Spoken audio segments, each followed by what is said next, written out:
Tonight, the man charged with murdering Jasmine Kaur in the Flinders Ranges changes his plea to guilty. And creating green fuel for the aviation and shipping industries. A $20 million solar methanol plant to be built in Port Augusta. From our 7 Spencer Gulf Studios, your nightly news with Madeline Kerr begins now. Good evening, thanks for joining us.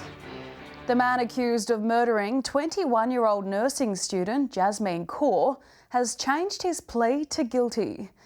Tarajot Singh appeared at the Adelaide Supreme Court this morning after previously denying his involvement in the March 2021 incident.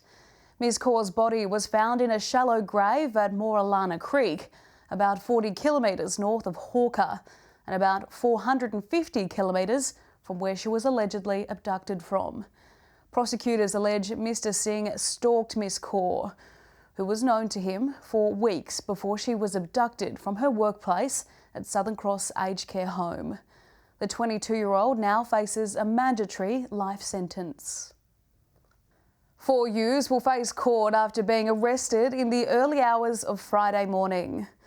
At 3 a.m. on Friday, police allegedly located 4 youths at a homestead in Whyalla. The boys ran from police but were apprehended a short distance away. Aged between 12 and 15 years old, they were charged with being unlawfully on premises and possessing an article of disguise.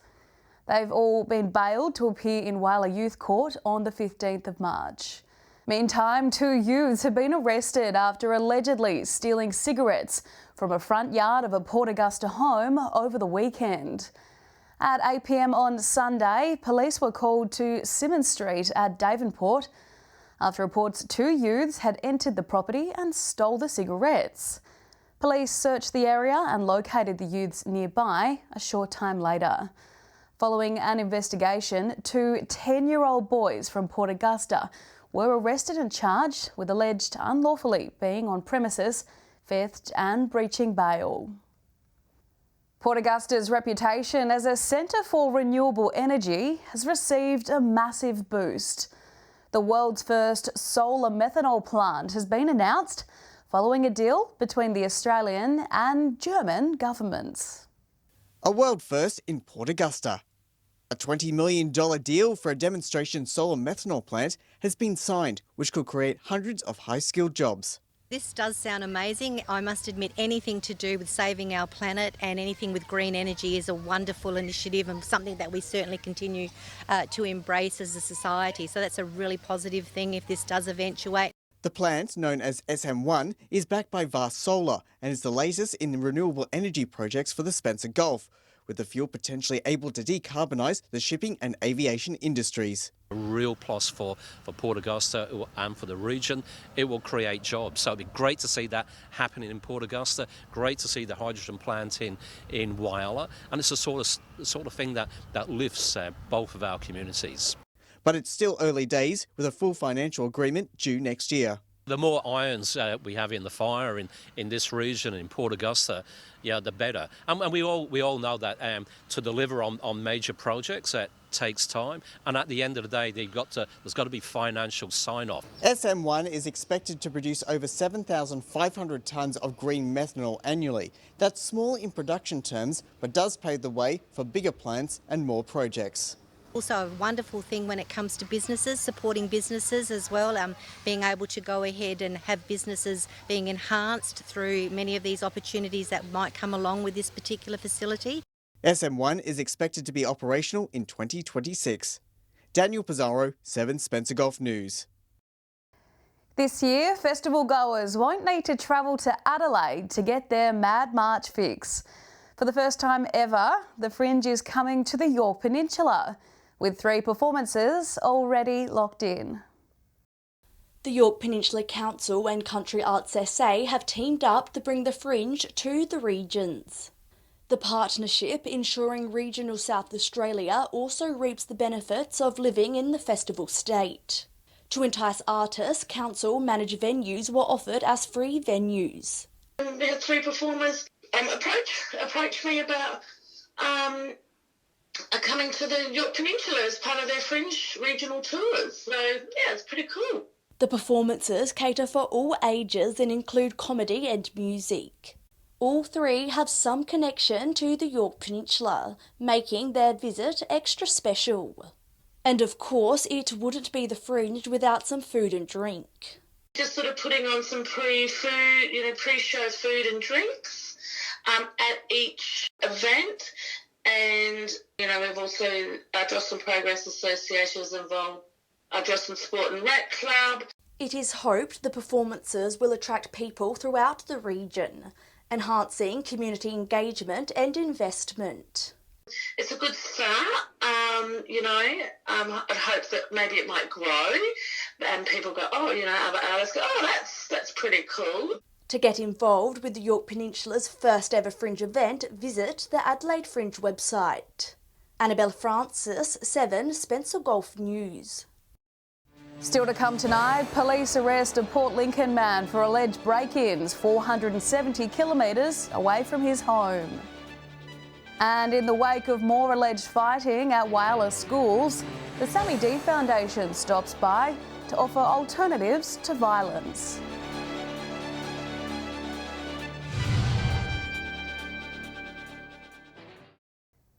Welcome back to your local news bulletin.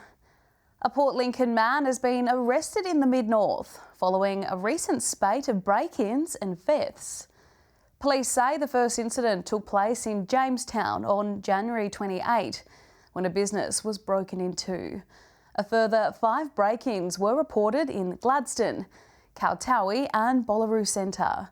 An extensive investigation was launched, with police putting the pieces together to identify a suspect, arresting him in Jamestown on Monday. Police will allege the man in question was located in possession of items stolen from a vehicle in Kaltowie. The 33-year-old faced Port Pirie Magistrates Court today, charged with alleged criminal trespass, theft and unlawful possession. The investigations are continuing. After visiting Port Augusta last year, the Adelaide-based Sammy D Foundation is visiting Whyalla this week, hosting anti-bullying seminars. With continuing violent incidents at Whyalla Secondary College, the foundation hopes that by talking to the students, it will make them realise exactly what they're risking when they engage in antisocial behaviour. Showing students the repercussions of their actions. The Sammy D education team is visiting Whyalla Secondary College this week to deliver a series of talks over 3 days. The foundation is named after Sammy Davis, an up-and-coming football player who was killed by a punch to the back of his head at a party in 2008. The 17-year-old's death prompted his parents to dedicate their lives to making sure no other families have to face a similar loss. What we try and get across is the consequences of people's actions, and arming young people with the knowledge on how to defuse the situation and how to walk away. These violence intervention sessions are taught in schools right across the state. Showing lots of pictures of Sam, he's just a normal boy like everyone else, and we're saying this did happen. We have to stop this happening to other people. Today's talk covering anti-bullying, party safety, as well as violence prevention in schools and at sports clubs. The foundation also carries out sessions teaching parents how to be good role models. What gives us the right to be able to think it's okay for us to be yelling at coaches or umpires? Concerned parents welcoming the program, with multiple videos of fights at the school recently uploaded to social media. Parents say while this is a good start, continual violence intervention needs to be delivered by on-site staff to truly break the cycle of violence. You got kids laughing and treating it like a joke, and there needs to be some discipline, there needs to be some teaching around the violence and how it can affect families, not just the victim, but the families as well. Edward McCarroll, 7 Spencer Golf News. The South Australian energy and mining sector has recorded its highest second quarter demand for jobs on record. The Resources and Engineering Skills Alliance says from October to December 2022, there were 907 advertisements for jobs in the sector. That's a 5% rise in employers seeking out skilled workers compared to the same time the year before. The Energy and Mining Minister says this growth is a result of the government's hydrogen jobs plan, boosting the attractiveness of our state for energy-intensive businesses looking to decarbonise. Stay with us after the break. 9% pay rise over 3 years. Spencer Gulf nurses begin feeling the effects of a new enterprise bargaining agreement. And winter in the bush. A Polish artist's unique take on the Aussie wilderness on display in Port Augusta.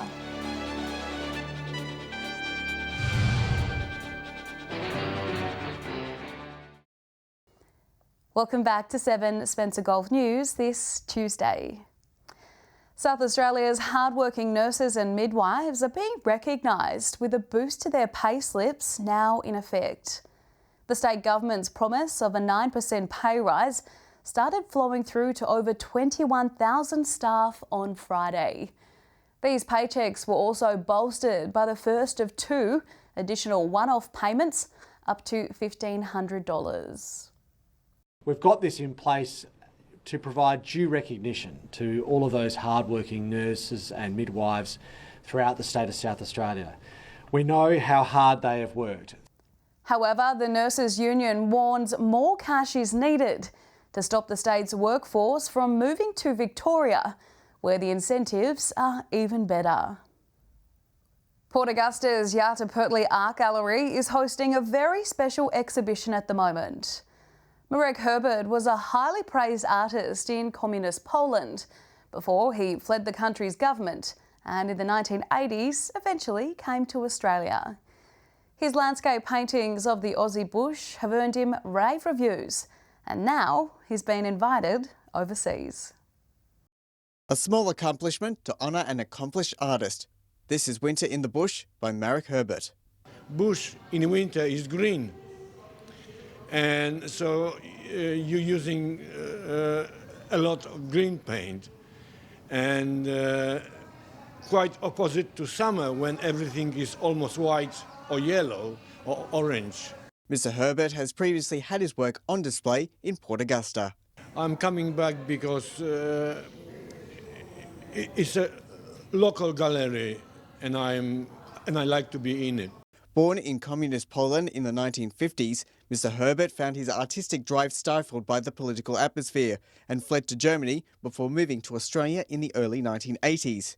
He was honoured by the Port Augusta Cultural Centre staff. What is particularly striking in Marek's work is his unique depiction of the Australian light, with vibrant, complementary colours being applied consciously to capture the play between light and shade in the bush.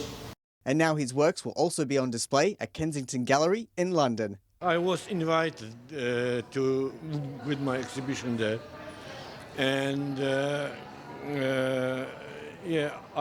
I am really honoured. Winter in the Bush closes on March 3rd. Daniel Pizarro, 7 Spencer Gulf News. Definitely something to check out. Well, stay with us. After the break, athletes hit the Oval for the footy pre-season, while Port Lincoln netball heats up.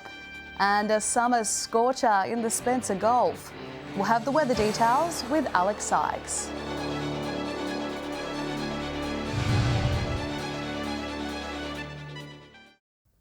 Welcome back.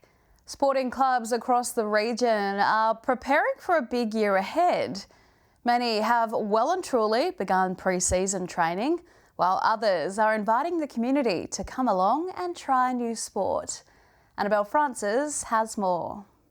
If one of your New Year's resolutions was to get fitter, February still counts. And there's no better way than to sign up for a team sport. But first, let's take a look at netball in Port Lincoln. Starting off with the Monday night senior women who entered round 12. Neck and neck on the ladder, Back That Pass Up and the Sweaty Betties battled it out. Both teams demonstrated great skills, but Back That Pass Up were the better team throughout and took the win by 10 points. Next up, it was Top Dogs Why Not versus the Golden Girls. And despite the Golden Girls' best efforts, Why Not were just too good, winning 37-15.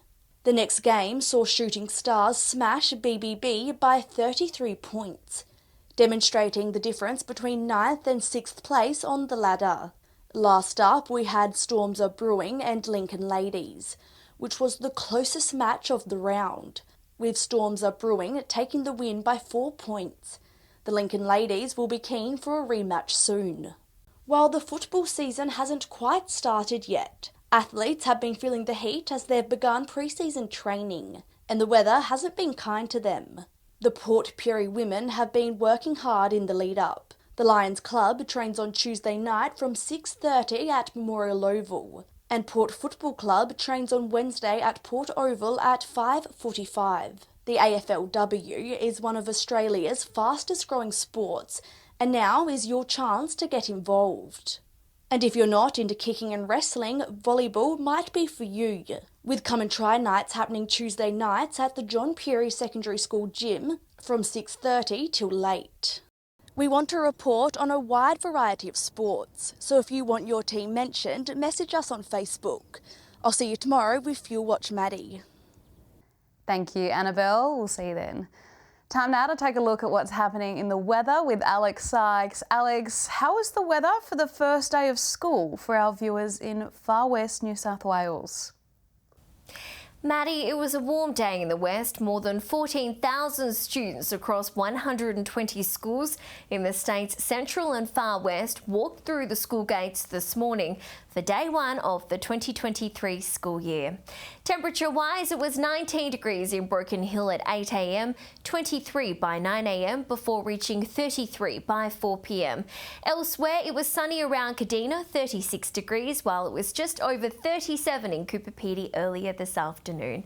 Looking more broadly at today's weather map now, 37 in Port Pirie and Woodner as well, 34 in Whyalla, 36 in Port Augusta, a full 10 degrees cooler in Port Lincoln, 26 degrees there.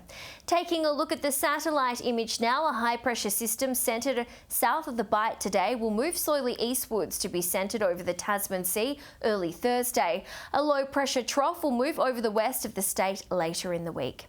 Moving on to tomorrow's weather outlook now, and we'll start with the Gulf waters. East to southeasterly winds 10 to 25 knots, seas below a metre and up to 2 metres, south to southwesterly swell below 1 metre. Partly cloudy and set to reach a high of 28 degrees in Port Lincoln tomorrow, sunny and 34 in Cleve, and a sunny top of 40 in Woodner. 34 in Whyalla, but down to 19 tonight, 38 in Port Augusta, after the overnight low of around 20 degrees. Kadina heading for a top of 35 on Wednesday.